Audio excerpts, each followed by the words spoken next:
High, আমি ফারজানা রহমান। আজকে আমি এডব্লিউএস এ ফ্রি টিয়ার নিয়ে আলোচনা করব। এডব্লিউএস এ ফ্রি টিয়ার বলতে আমাদের অনেকেরই মতে ১ বছর পর্যন্ত আমি যেকোনো সার্ভিস ব্যবহার করতে পারি এবং এর জন্য আমাকে কোনো বিল দিতে হবে না। তারপর দেখা যায় যখন আমি সার্ভিসগুলো ইউজ করা শুরু করছি, হঠাৎ করে আমার বিল চলে আসছে এবং আমি ভাবা শুরু করলাম, কেন আমার এডব্লিউএস এ ফ্রি টিয়ারেও বিল আসতেছে? এরকম আমরা বিভিন্ন রেডিট পোস্ট অথবা টুইটারে টুইট দেখতে পাই যেখানে কাস্টমাররা ক্লেম করতেছেন যে তারা এডব্লিউএস ফ্রি টিয়ারের মধ্যেই আছেন কিন্তু তাদের বিল আসতেছে। অথবা অনেকেরই মতে আমার ফ্রি টিয়ারটা আসলে কখন থেকে শুরু হলো, যখন থেকে আমি অ্যাকাউন্ট ক্রিয়েট করছি নাকি যখন থেকে আমি সার্ভিসগুলো ইউজ করা শুরু করছি। এজন্য আজকে আমরা প্রথমে দেখব এডব্লিউএস ফ্রি টিয়ার কি, ফ্রি টিয়ারে কত ধরনের অফার থাকে, ফ্রি টিয়ার যে সার্ভিসগুলো আছে তা কত পার্সেন্ট ইউজ হয়েছে, এইটা আমরা এডব্লিউএস কনসোল থেকে কীভাবে দেখতে পারি সেটা আজকে দেখব। এবং আমি চাই 85% সার্ভিস যখন ফিচারে ইউজ হয়ে যাবে তখন আমার কাছে একটা মেইল আসুক, অথবা আমি একটা বাজেট ক্রিয়েট করতে চাই যখন ওই বাজেটের যে লিমিট থাকবে সেই লিমিটটা অতিক্রম করে ফেলবে তখন যাতে আমার কাছে একটা মেইল আসে। আর আমি দেখতে চাই যে বিল জেনারেটেড যে রিসোর্সগুলো আছে সেটা AWS এর কোথায় দেখা যায়, এবং আমি যদি সেটা রিমুভ করতে চাই কীভাবে করতে পারবো সেটাও আজকে দেখব। প্রথমে দেখি ফ্রি টিয়ার কি। যখন আমরা AWS এ প্রথমে সাইন আপ করি তখন AWS আমাদেরকে বিনা খরচে একটা নির্দিষ্ট লিমিটের মধ্যে সার্ভিসগুলো ব্যবহার করার সুযোগ দেয়। এই যে নির্দিষ্ট লিমিট, এটা ডিপেন্ড করে AWS এর অফারগুলোর, ফ্রি টিয়ারে যে অফার আছে সেটার উপরে। দেখি ফ্রি টিয়ারে কত ধরনের অফার আছে। 3 ধরনের ফ্রি টিয়ারে অফার আছে। একটা হচ্ছে ফ্রি ট্রায়ালস, একটা হচ্ছে 12 মান্থস ফ্রি, একটা হচ্ছে অলওয়েজ ফ্রি। শুধুমাত্র 12 মান্থস ফ্রির মধ্যে যে সার্ভিসগুলো থাকে এটাই আসলে 1 বছরের জন্য ফ্রি। অন্য সার্ভিসগুলো তার যেই এক্সপায়ারেশন ডেট থাকে বা অন্য যে কন্ডিশন আছে সেই কন্ডিশনের উপর ভিত্তি করে ফ্রি হবে। ফ্রি ট্রায়ালের ক্ষেত্রে কন্ডিশন হচ্ছে যখন আমি সার্ভিসটা প্রথমবার ব্যবহার শুরু করব তখনই আসলে এইটার টাইম শুরু হবে। মনে করেন আমি AWS এ অ্যাকাউন্ট ক্রিয়েট করছি 2022-এর জানুয়ারি 1 তারিখে, কিন্তু ফ্রি ট্রায়ালের আন্ডারে যে সার্ভিস আছে সেই সার্ভিস ইউজ করা শুরু করেছি 2024-এর জানুয়ারির 1 তারিখে। তাহলে আমি এই যে বললাম প্রথম যখন এই সার্ভিসটা ইউজ করব তখন থেকে এর সময় শুরু হবে, তার মানে ফ্রি ট্রায়ালে যে সার্ভিসটা শুরু হবে সেটা হচ্ছে 2024-এর জানুয়ারি 1 তারিখ থেকে।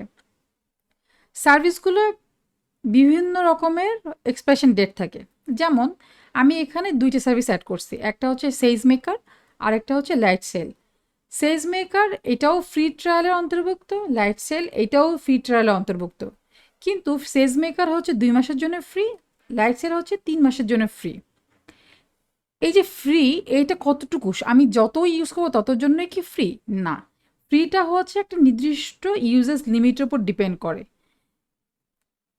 যদি আমি লিমিটের মধ্যে থাকি তাহলে হচ্ছে আমি ফ্রিতে ইউজ করতে পারবো, যদি আমি এই যে লিমিট বলা আছে সেটার বাইরে চলে যাই তাহলে কিন্তু আমার বিল আসবে। তাহলে 2024-এ জানুয়ারি 1 তারিখ থেকে শুরু করছি, 2024-এর ফেব্রুয়ারির 29 তারিখ পর্যন্ত আমার সেজ মেকারটা ফ্রি হবে যদি আমি এর মধ্যে ইউজেসের মধ্যে থাকি। দেখেন এখানে বিভিন্ন ধরনের ইউজেস লিমিট আছে। যেমন যদি আমি ML3 medium studio notebook use করি 250 ঘন্টা তাহলে এটা ফ্রি। যদি আমি এর থেকে বেশি ইউজ করি তাহলে যত ঘন্টা বেশি ইউজ করব তার জন্য আমাকে পে করতে হবে।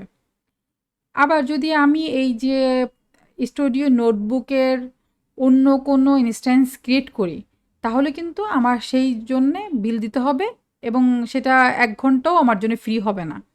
এই জন্যে এখানে যে ইউজেস লিমিটটা আছে সেই লিমিটের মধ্যে থাকাটা আমাদের জন্য খুব ইম্পর্ট্যান্ট। এরপর দেখি 12 মান্থস ফ্রি কিভাবে কাজ করে। 12 মান্থ ফ্রির ক্ষেত্রে এখানে আমি অ্যামাজন EC2 নিয়েছি। অ্যামাজন EC2 হচ্ছে একটা কম্পিউট সার্ভিস। এটার জন্য প্রতি মাসে 750 ঘন্টা ফ্রি। এটা হচ্ছে 12 মাসের জন্য ফ্রি।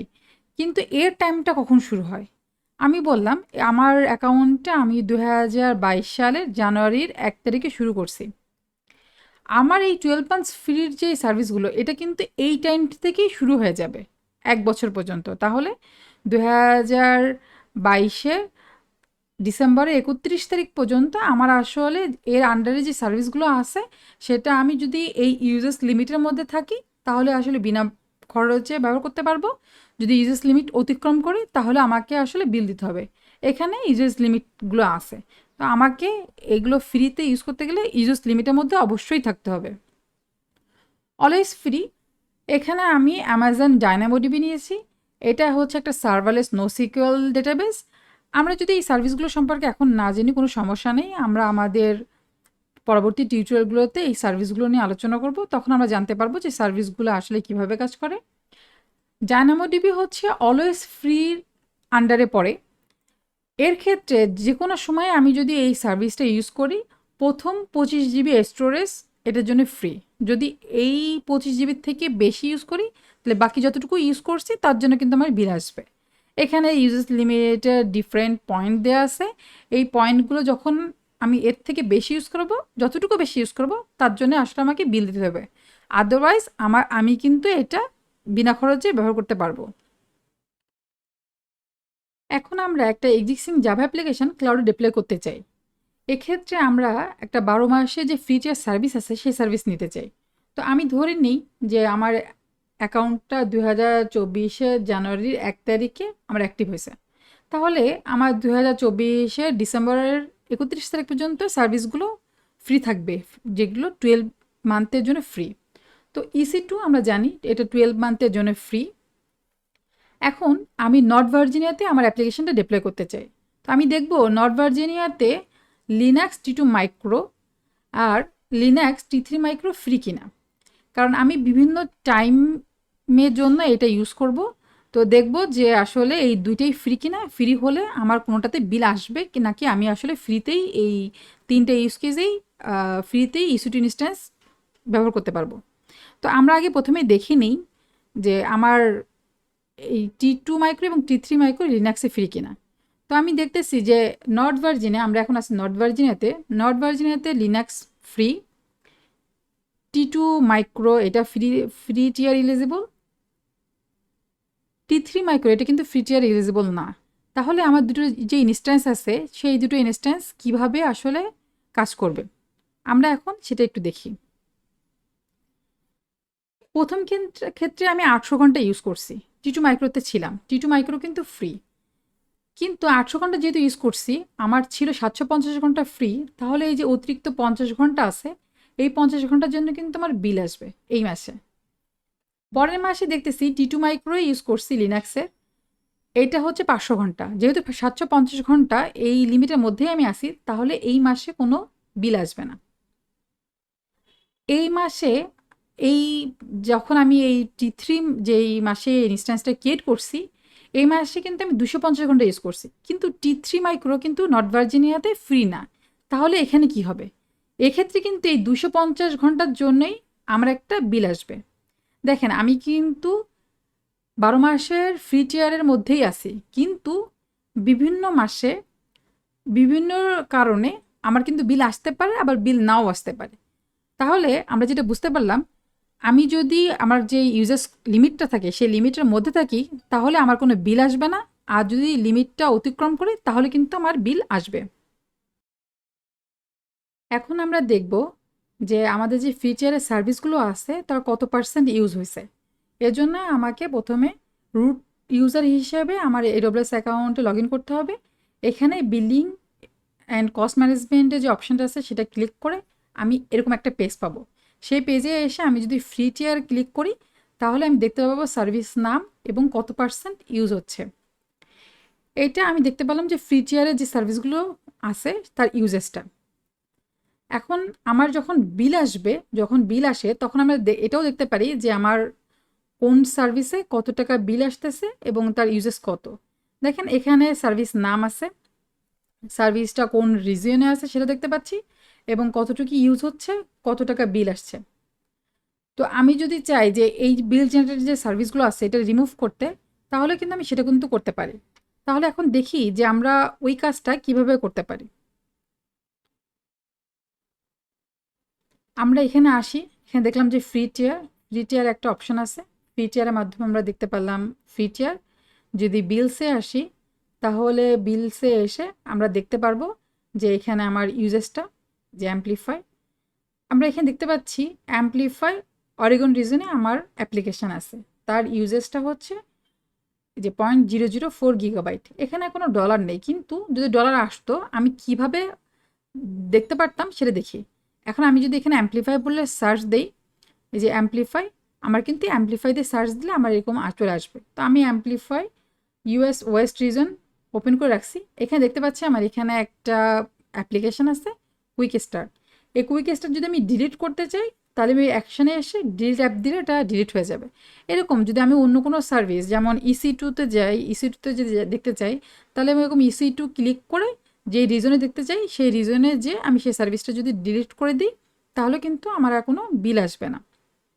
এতক্ষণ তো দেখলাম যে কিভাবে আমাদের মানে যে সার্ভিসগুলো আছে তার ইউজেস কত এবং কিভাবে আমরা তা রিমুভ করতে পারি। এখন আমি চাই যে বিল আসার আগেই আমার কাছে একটা নোটিফিকেশান আসুক যে এত পার্সেন্ট ইউজ হয়ে গেছে, অথবা আমি যদি কোনো বাজেট ক্রিয়েট করে রাখি, ওই বাজেটের যে লিমিট আছে সেটা অতিক্রম করলে যাতে আমার কাছে একটা বিল আসে। দুইভাবে এটা করা যায়। একটা হচ্ছে 85% ফ্রি টিয়ার ইউজ হয়ে গেলে আমার কাছে একটা মেল আসবে, আর একটা হচ্ছে আমার বাজেট অনুযায়ী। দেখি এটা কিভাবে করতে পারি।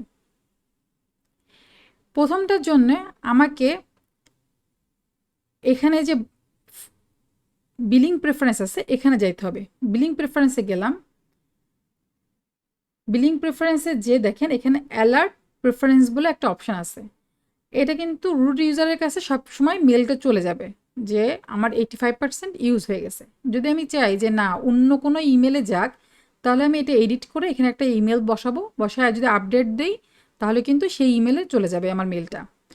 আর একটা অপশান হচ্ছে বাজেট। আমি বাজেট কীভাবে ক্রিয়েট করতে পারি, এখানে এসে বাজেটটা আমি যদি ক্রিয়েট বাজেট দেই, তাহলে আমার কিন্তু বিভিন্ন আমি টেমপ্লেট দেখতে পাচ্ছি। যেমন এখানে একটা টেমপ্লেট আছে জিরো স্পেন্ড বাজেট, মানে আমি যদি 1 সেন্ট ইউজ করার সাথে সাথে আমার কাছে কিন্তু একটা মেল আসবে যে তোমার 1 সেন্ট ইউজ হয়ে গেছে।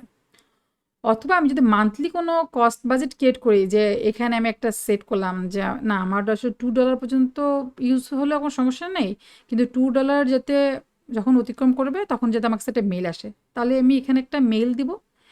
যে মেলটা দিব সেই মেলে আমার কাছে কিন্তু এই বাজেটের লিমিট ক্রস করার সাথে সাথেই কিন্তু আমার কাছে একটা মেল আসবে। এখানে ক্রিয়েট বাজেট দিলে এটা এভাবে আমাদের কাজ করে। তো আমরা দেখতে পেলাম যে আমরা নোটিফিকেশানটা কিভাবে পাইতে পারি। আমাদের সবসময় মনে রাখা উচিত যে AWS এ কোনো ইমেলই আমরা কখনো ইগনোর করব না। যদি আমি ইগনোর করি তাহলে আমি কিন্তু ঠিক সময়ে ঠিক অ্যাকশান নিতে পারবো না। এই জন্য অবশ্যই আমাদের সবসময় AWS এর ইমেলগুলো চেক করা উচিত। এখন আমরা সামারি করি যে আজকে আমরা কি শিখলাম। প্রথমে আমরা যেটা দেখলাম, সার্ভিসগুলো ফ্রি টিয়ারে যে কোনো একটা অফারে থাকে, এবং আমরা যদি কোনো আনওয়ান্টেড বিল অ্যাভয়েড করতে চাই তাহলে আমাদেরকে ইউজেস যে লিমিটটা থাকবে তার মধ্যে অবশ্যই থাকতে হবে। এবং আমি যদি কোনো অ্যাকশান নিতে চাই তাহলে AWS এর ইমেলগুলো সবসময় আমাদের চেক করা উচিত, এবং সেই অনুযায়ী কোনো অ্যাকশান থাকলে সেই অ্যাকশানটা নেওয়া উচিত। যদি আমাদের এই টিউটোরিয়ালটা ভালো লাগে তাহলে লাইক করুন এবং সাবস্ক্রাইব করে আমাদের সাথে থাকুন যাতে পরবর্তী ভিডিওগুলো দেখতে পারেন। ধন্যবাদ।